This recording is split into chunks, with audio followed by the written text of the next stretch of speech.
माँ, भाई कब मरेगा? यह दर्दनाक घटना एक परिवार की है, जिसमें परिवार का मुखिया, उसकी पत्नी और 2 बच्चे थे, जो जैसे तैसे अपना जीवन घसीट रहे थे। घर का मुखिया एक लंबे अरसे से बीमार था।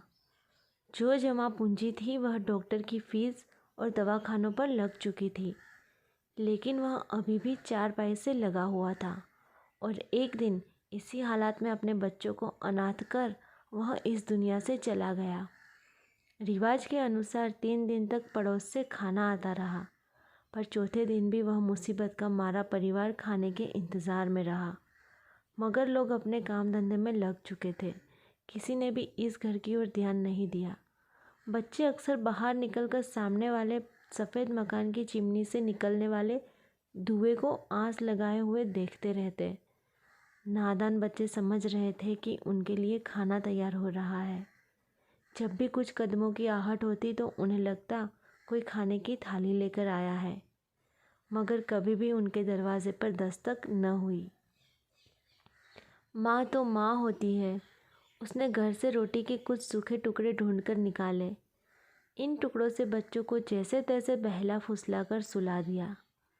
अगले दिन फिर भूख सामने थी। घर में था ही क्या जिसे बेचा जाता। फिर भी काफ़ी देर खोज के बाद 4 चीज़ें निकल आई, जिन्हें बेचकर शायद 2 समय के भोजन की व्यवस्था हो गई। बाद में वह पैसा भी ख़त्म हो गया तो जान के लाले पड़ गए। भूख से तड़पते बच्चों का चेहरा माँ से देखा नहीं गया। 7वें दिन विधवा माँ ही बड़ी सी चादर में मुँह लपेटकर मोहल्ले के पास वाली दुकान पर जा खड़ी हुई। दुकानदार से महिला ने उधार पर कुछ राशन मांगा। दुकानदार ने साफ इनकार ही नहीं किया, बल्कि 2-4 बातें और सुना दी। उसे खाली हाथ ही घर लौटना पड़ा।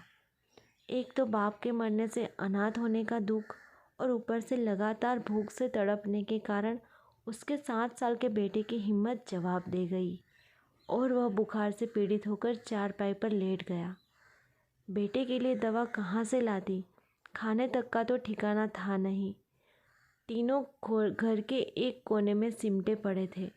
माँ बुखार से आग बने बेटे को सिर पर पानी की पट्टियाँ रख रही थी, जबकि 6 साल की छोटी बहन अपने छोटे हाथों से भाई के पैर दबा रही थी।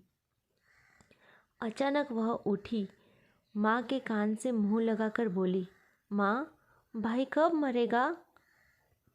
माँ के दिल पर तो मानो जैसे तीर चल गया। तड़पकर उसे छाती से लिपटा लिया और पूछा, मेरी बच्ची, तुम यह क्यों कह रही हो? बच्ची मासूमियत से बोली, हाँ माँ, भाई मरेगा तो लोग खाना देने आएंगे ना। वह निशब्द होकर उसे देखती ही रही।